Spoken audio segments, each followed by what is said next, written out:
দিনাজপুরের বিরামপুর সীমান্ত দিয়ে ৯ শিশুসহ ১৫ জনকে বাংলাদেশে ঠেলে দিয়েছে ভারতীয় সীমান্তরক্ষী বাহিনী বিএসএফ।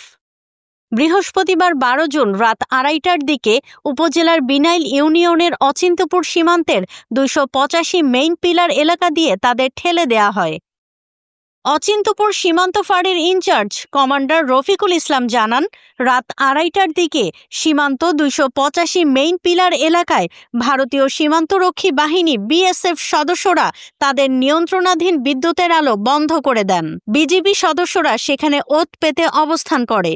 পরে অন্ধকারের মধ্যে ভারত থেকে ১৫ জন ব্যক্তিকে আসতে দেখেন তারা।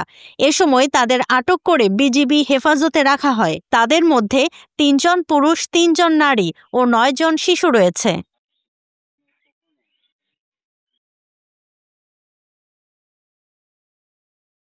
ওয়ালটন আবারও মিলিনিয়ার অফারে ওয়ালটন ফ্রিজ কিনে আপনিও হয়ে যেতে পারেন মিলিয়নিয়ার। মিলিনিয়ার ছড়াছড়ি দেশ জুড়ে, এটা শুধু ওয়ালটনই পারে।